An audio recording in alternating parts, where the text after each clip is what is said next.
welcome back to Decaf and Devos. I am your host, Adore, and today is the day I've been looking forward to, you guys. Okay, first of all, let me just take everyone back for a second. Last year, like a month ago, maybe 2 months ago at this point, I was really sitting with God and I was like, okay, listen, we just did season 1. I loved season 1. However, I really need help because this is not an easy thing. It's a passion project. I love doing it, but it is so difficult, you guys. There is so much that goes on behind the scenes. Not to say I don't enjoy it. There's just a lot that you guys don't see. So then my friend Ebony comes over one day right after I move in, and she's like, hey, I don't know if this is like, maybe this is God, maybe not, but would you like want any help with your podcast? Newsflash. She just launched a production company, as I mentioned in last week's episode. And I was like, dude, you have no idea how much of an answered prayer this is. So this is a treat for me, really. But I am so excited to finally announce the face behind the camera, Miss Ebony Hines. Hi, guys. Hey. Guys, listen. First of all, you guys know I'm going to end every season with a Q&A, as you guys already know. But Ebony is going to be, because she's going to be watching every episode behind the camera for every shot, she's going to be in the Q&A with me. So you guys will always see this face. And yeah, I'm so excited for them to get to know you, truly. Oh, I'm excited to be here. You're one of my favorite people. You know, behind the camera is like easier. My home, you know, but I get it's fun to be up here too. Oh, I'm so happy to have you on. So, okay, let's get into some like fire. Actually, before we do that, should we get into your story first? Sure. What do you want to know? Actually, no, let's do the rapid fire because that's more like lighthearted. Okay. And then we can get into your story. Into it. Yeah. So let's let the audience get to know you a bit. I'm just going to do rapid fire, okay? Whatever comes to your mind. Okay. First question. How would your friends describe you? Spontaneous, random, and let's see. That's a good question. Spontaneous, random, and joyful, loving. Yeah, okay, joyful. Yes. Joyful too. Those are good ones. Okay, what movie can always make you cry without fail? Selena. I don't know if y'all remember this movie. My gosh, that at the end when she dies. Wait, the J-Lo version? Yeah. Okay. You know, I watched that as a kid and it just never left me. So it's one of my comfort shows or sad shows, you know, or movies. But okay, yeah, I don't think I knew that. Always make you cry. Okay. Don't watch it, guys. You'll cry. Good to know. Don't Seriously. watch it, you'll cry. Well, yeah, her story is sad. Like it ends in a sad way. Okay, if you could move to any city in the world, where would you go? I would do a city in Italy, like Milan. Okay. Or Tuscany. Okay. Or something like that. Should we go to Italy? I want to. I do it's too. on my bucket list. Okay. Favorite food or snack? I would say. I don't know. I know. Okay, there's so many options in the world. I will say, let's do favorite candy because that's my go-to. Okay. If I can snack, it'll be Smarties, and I get hated on for it. Wait. But I love them so much. I love Genuinely, it's so good. I honestly forgot about them. I feel like they're kind of slept on. I'm trying not to be offended. No, I'm sorry. No, they're so good. No, it actually is good, and I try to put people on to rekindle their childhood, you know? But it's good. I definitely a childhood candy for sure. Okay, which family member are you closest to and why? Oh, my mom. Oh, my mom. That's a testimony in and of itself. Okay. But my mom. Okay. I love my dad. Shout out to dad. Like, give him some love too. I love you. But my mom. And okay, I think that's such a beautiful full circle moment for us. I love that. Yeah. Okay. What is your worst habit? Oh, worst habit would be procrastination. I hear you. Genuinely. I hear you. That's an out for 2025 is I'm trying to make it that. I get it. What is your biggest regret from your 20s so far? Oh, I know. It's a heavy hitter. My biggest regret so far. If you have one. I know a lot of people don't. No, I'm pretty sure I have like mini regrets. You know, I know everything works together. Right. You know, for our good. Okay, I do have one. Okay. And it's not a bad thing for whoever's watching, the person maybe. Okay. I would say like I wish I would have taken my time when it comes to relationships, like romantic or otherwise, like in the rush and go of like my 20s. I let certain relationships fall, like friendships and stuff like that. And then I like jumped into relationships romantically, like just head first, you know? So I feel like there's a beauty in like patience. There's a beauty in like the slow learning of a person and being friends first and then dating. So that's something I would tell my 20 something, young 20s. So I love that. No, that's so I feel like good. there's just so much I could have learned and then also like, you know, benefited from, you know. This is like such a random tangent, but I really think you're going to be a great mom one day. Like truly, I see you like sitting your daughter down and being like, hey, listen, this is what you're not going to accept in a relationship. And this is what you are. Like, I see that for you. Thank you so much. I can't wait for the day. One day. One day. Dream job. Okay. I tell everyone this because I don't know if it exists, but Lord, here's my flex. Dream job. Okay. It's not, I don't know the title for it, but it would be combining fashion, film, and travel. Whoa. A job that encompasses all three because I love that. all three so much. I love that. Yeah. Maybe it'll start with you, you know? I hope. I love that. I hope. Okay, what would people be surprised to know about you? Okay, that I am sensitive. I don't think that's the surprise, but I can be sensitive and shy.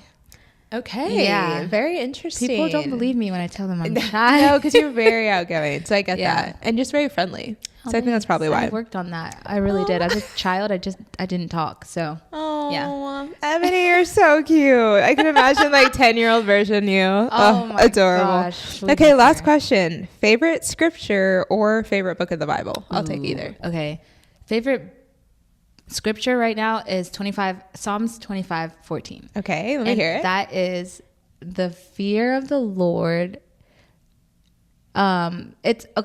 It's the translation that I'm getting mixed up, but basically, the best friendship of the Lord. The fear of the Lord leads to the best friendship of the Lord. Like basically, He reveals His secrets to you. Like you know, they go hand in hand, and like that's clear. But I'll also give you a chapter. A chapter, book. just in case. Okay. Wait, chapter or book? Chapter. Oh, I mean book. okay. I'm sorry. Oh my gosh. Cut that out. Okay, good.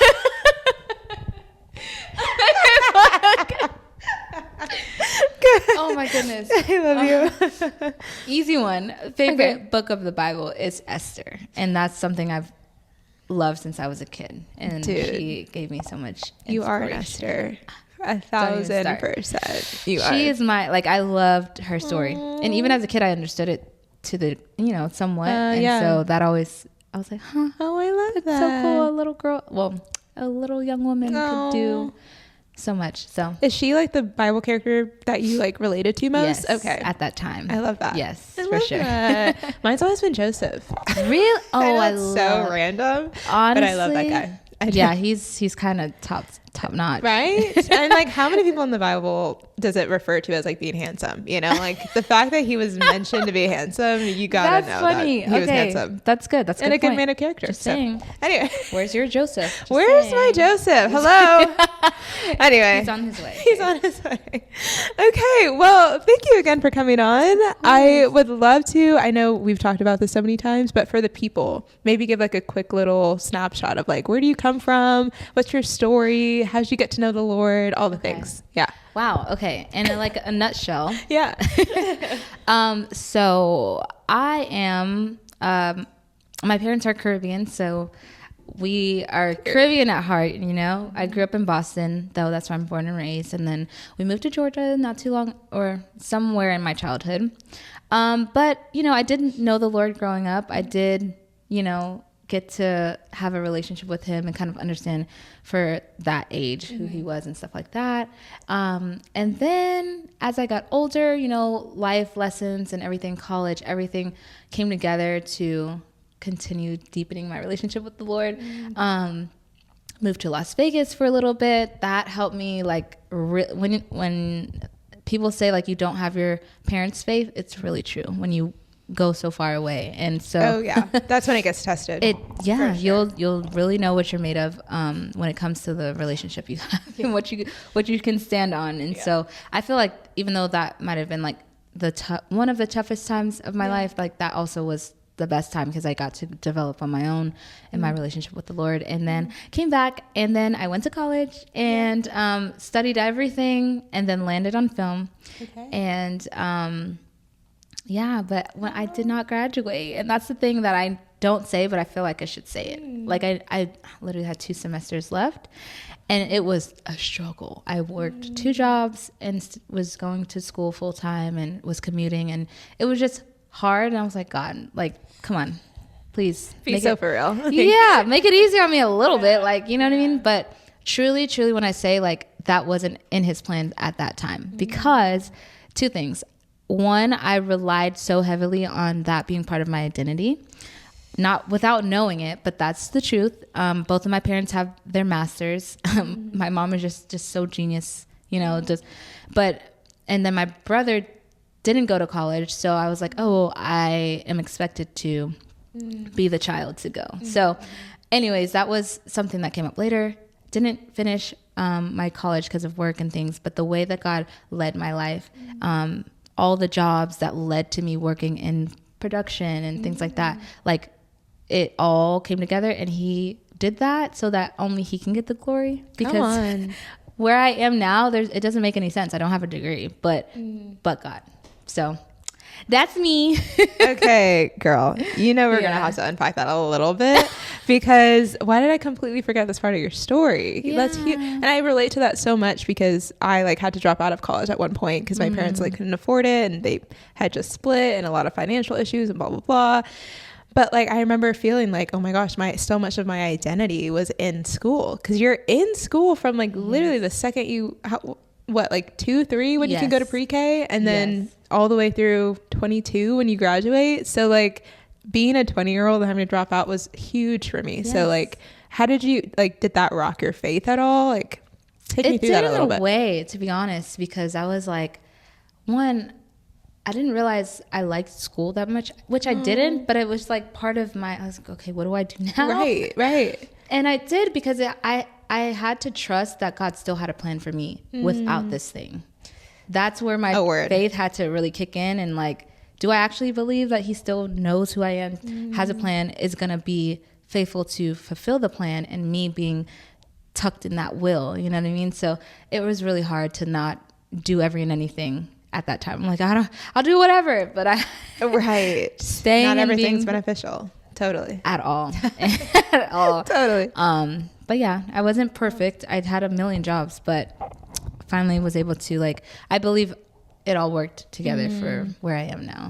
So, you know what's so interesting about a common thread, I feel like I see in a lot of my most successful godly friends that I have, there was always a moment of time of just so much uncertainty in their life, or just like a path that wasn't necessarily normal for everyone else around them. Oh my God. And I feel like this makes so much sense for you, because you didn't have like there was a path, but your life didn't necessarily go down that path. It was a completely different one. And so I think that makes sense why your faith, A, is so strong, but also B, why you're such an entrepreneur. Because you were hustling from like a young age, like one job to another. Like, it just makes sense. Like, I completely forgot about that part of your story, because your life really does testify of the goodness of God, truly. Wow. So thank you so much. Of course. Genuinely, like, it's true. Good that we look back on this, because even me talking about it, I'm like, wow, yeah, He did bring me. He's faithful so much. Like, girl. Ooh, okay, period. And honestly, I think the idea of a college degree, this could be taboo to say,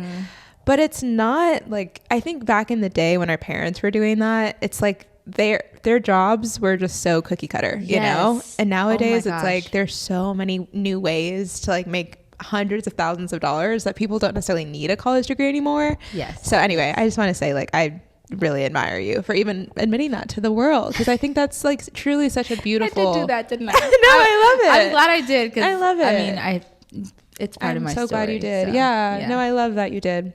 Okay, friend. Well, thank you for sharing a little bit about yourself. And as you know, this whole season, it's all focused on the love of God and how God waits for us and how we're also waiting for Him to return. So can you just talk me through, let's go back through again, since we're already on the topic of your testimony. Yeah. Can you maybe give me some pinpoints of when you felt the tangible love of God reflected in your life?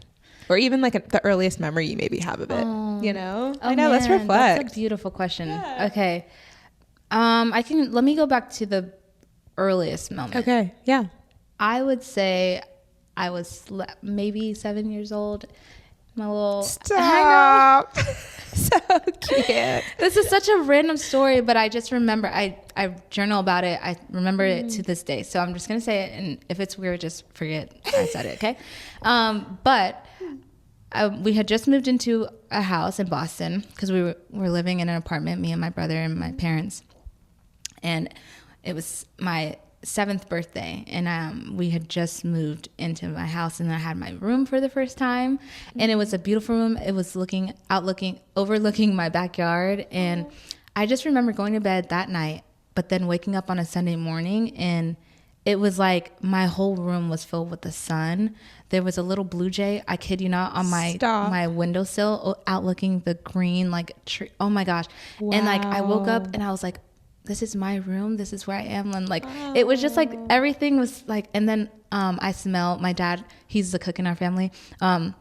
He's cooking, before church. He likes to cook barbecue chicken. So he was cooking, the smell of that, and like just music in the kitchen and stuff like that. Wow. Everything I can hear from my room. So I remember waking up and feeling like, wow, like God, you granted us not only a house, but a home. And like, I don't know. I just never experienced that with my first room and my first bed, like sleeping in my own bed for the first time. Like that was just all of the new that I felt, and God was there. So, oh my gosh, stop it. That's precious. Yeah. Literally imagining 7-year-old you, it like makes me want to cry. Like so pure and innocent. If I go there. Well, actually that leads me to a question that wasn't even in my notes, but I'm curious to know, is there something in your life now where every time you see it, you feel like that's God's sign to you about his love or faithfulness? Yes, that's such a good question. Okay, let me hear it. Okay, it's a butterfly. Okay, wait, mine is too. Yours is a butterfly? Mine is a butterfly. Okay, friend, what's your story? Okay, honestly, I don't remember. Okay. And I wish I could. Okay. This is so funny. But somebody gave me a mug. Shout out to Kia. She gave me a mug when I first moved into my apartment, and it had a butterfly on it. And I remembered butterflies are important to me. And I can't tell you why, but every time I've seen a butterfly, it's just been like a big thing. But what's your, do you have a specific mine story? is a little bit similar to yours. Okay. I can't pinpoint initially. Okay.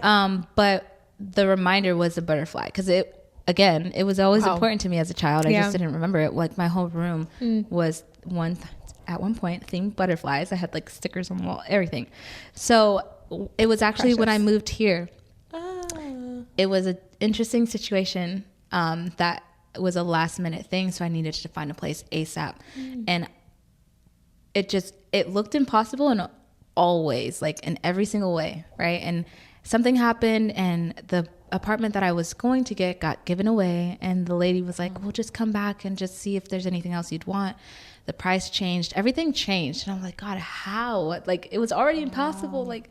So I was like, you know what? Let me just come and look. I'm like, I know there's nothing because I saw that on the listing. There's nothing, and so at least nothing in my range, you know. And so I came at night because that's when she told me, and I couldn't go inside. It was night. So I was just peeking through windows, and I was like, oh, God, if this is it, like this would just be, I just need a place. I just need a place to be, And so I got back in my car and I just like laid my head on the steering wheel. And then when I like laid my head back up, a little butterfly, literally, my windshield is huge, right? It landed right in front of me. I don't know. I was like, oh my God, Lord. And then I got the apartment by the grace of God through so many like many miracles. And then even later after I moved in, I had a friend who lived in the same complex, and I was leaving her apartment and there was this framed butterfly, and that was just confirmation of like me leaving. I'm like, wow, God, yeah, you did this. Like now I'm here. I can visit my friend. I have my own place. So yeah, I don't know. That was just my reminder. Oh my God, you're so cute. I love that. I love that story. Wow. That's beautiful. I wish I could remember mine. You'll have another one to like reference. Right. Because I don't remember my initial one. Wow. But I just, this one happened. Okay, yeah. Maybe and that's it's here. Now we couldn't even be here. Wow. AKA the studio. AKA the studio. Yeah. I know. If you guys watched the last episode, you guys understand. We're in a new, and if you're watching the YouTube, we're in a new setup. This is actually Ebony's, what would you call it, like amenity office area? Yes. Which is stunning. But we'll get the podcast studio up and running soon. Very soon. Okay, yes. What is something that God right now is teaching you about his love in your life? Okay. essentially? This is a good question because Okay. he's teaching me so much right now Okay. about love specifically. But I think the main thing right now would be doing something or not doing something to stay in his will or to miss what he could have for us. I'm like, is that biblical fully? Because I only want to do things for the love that I know he has for me, you know, and then out of that, my overwhelming love for him, and then that be my motivation, you know, like I don't want to miss something, or like I just don't want to disappoint him. Like that for me has been my heart posture for the past few months. And so I'm like, is that fully accurate? I feel like it's not wrong, but it's incomplete. So that's what he's been showing me, is that like, yes, you know, like as a believer, there are things that we know to do, know to not do, things like that. But when it comes to like his love, like there's no disappointing. It's just correction and turning, and that's it, you know, and growing with me, walking with me. But it's like, you know, the whole, but I don't want you to disappoint, you know? Yes. So good. And this is interesting because it reminds me of someone, I don't remember who said this to me, but they said, when someone disappoints you, it's because they didn't meet your expectation, essentially. And you could never like let God down because he's like, his expectation isn't of you. Like every time that you pray for forgiveness, it's like he doesn't see your sin. He sees the blood of his son. And so I think that's also something that could be helpful to remember in moments like that, where it's like, oh, gosh, but I get it. I'm the exact same way. Cause I'm like, it's just like the personality, I think. Like it might be, we're very similar. Yeah, we are. And I've just always been like a goody two shoes, like when I was in school, and just like the idea of ever like getting detention or like being in trouble was so nerve wracking for me. Like that was a big fear. So that it could be coming from that too. I don't know. Yeah, definitely. Okay, so we're speaking a lot about like the love of God and how we see his love through waiting. So can you say if there's ever been a moment, or maybe specifically right now, or it could be been some time in your past, but how has he shown his love to you specifically through waiting? Wow. Okay. That is another good question. The one thing that comes to mind right now is what I'm actually in right now, that I'm like, do I want to say it? Do I want? Because I'm in the middle of it. I don't know how the outcome is going to be, but I will say, this is also a moment where he is showing his kindness. So there is like, when it comes to relationships, an ideal that I would like.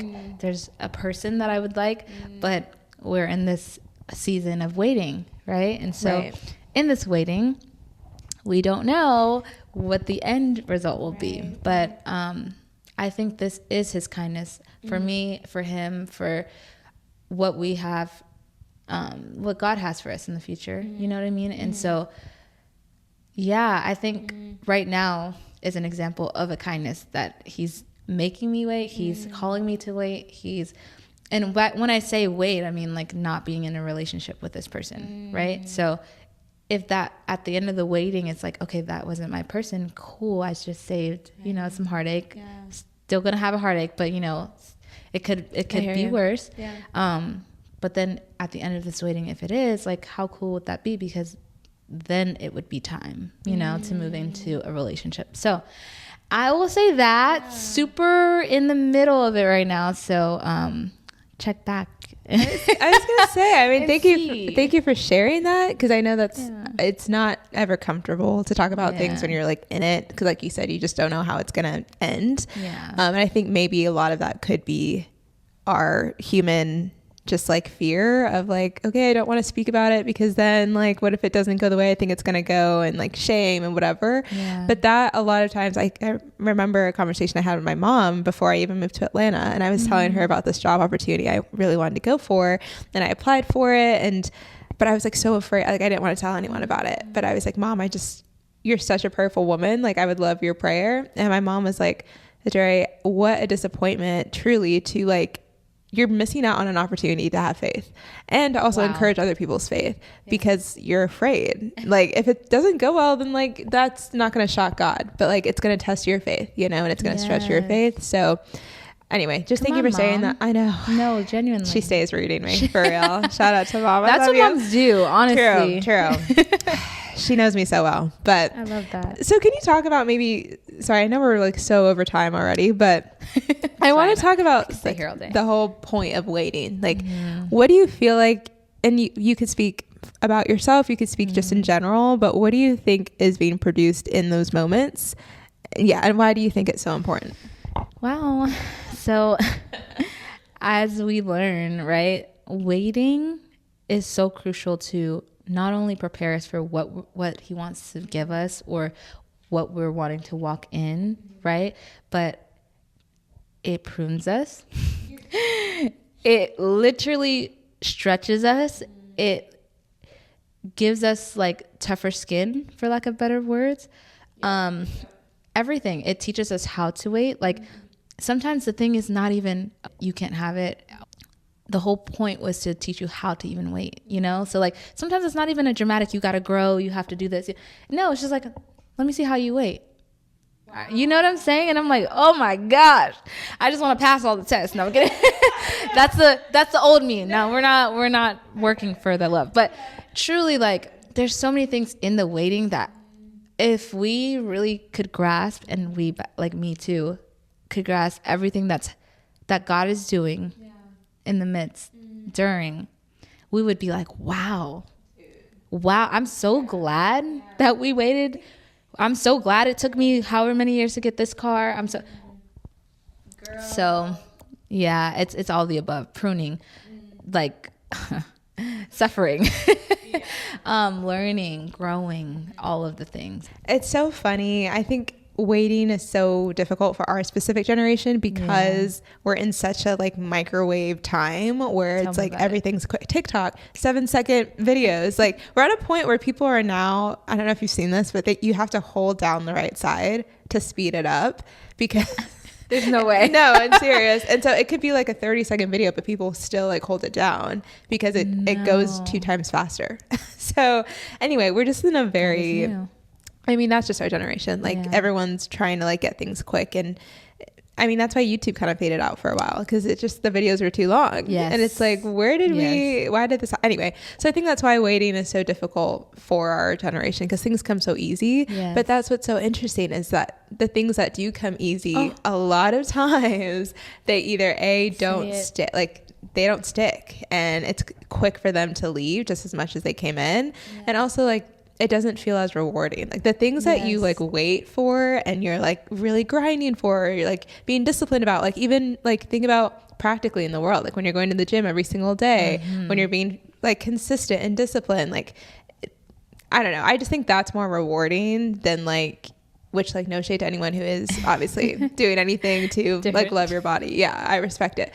But like, I think that would just feel more rewarding than like one day waking up and not having the body that you had the day before. 100%. So anyway, it's a quality thing for sure. Like someone said, I don't know exactly how they said it, but usually the things worth waiting for yield a better quality of whatever that is. Right? Like exactly. Relationships, exactly. Or your fitness journey. Like right. You're gonna, by the end of it, you are gonna be more healthy than the person that woke up and decided to have surgery. Again, we love everyone. Right.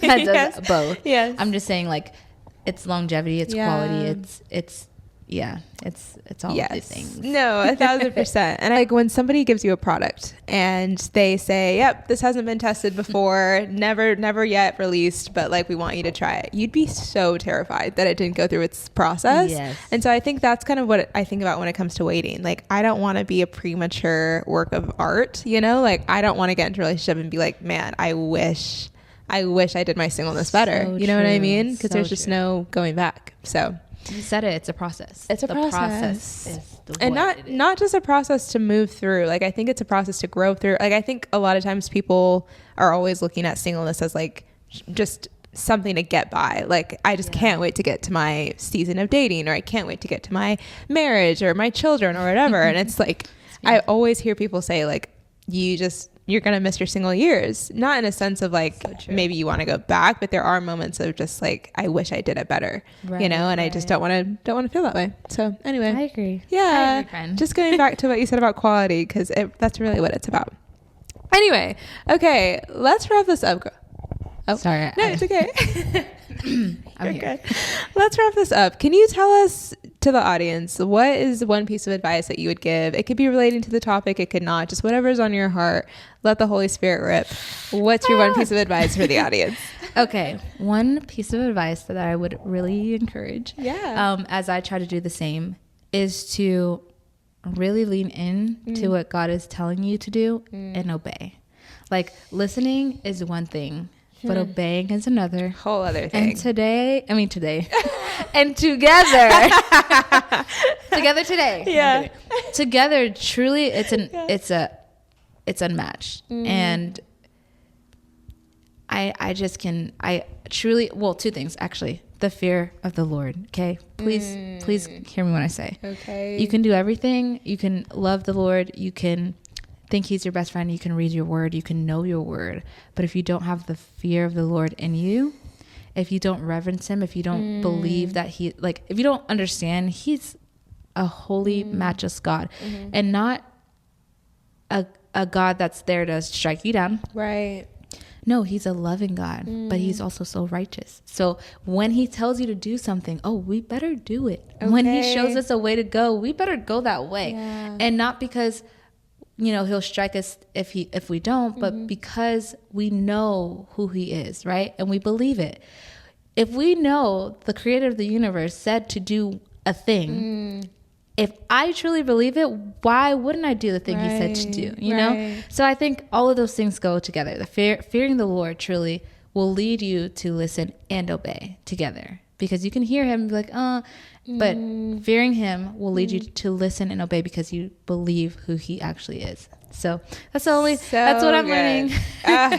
That's what I would like to share. Just a well of wisdom, which is also why I'm just so grateful. Not only is she multi-talented in the technology producing space, but she's also just an incredible person. Her heart, you'll see so much of her and D&D, and I'm so excited for y'all to get to continue to know her. But Ebony, thank you for being on and behind camera as well. And we look forward to seeing you guys next week. Thank you guys for tuning in. Yay!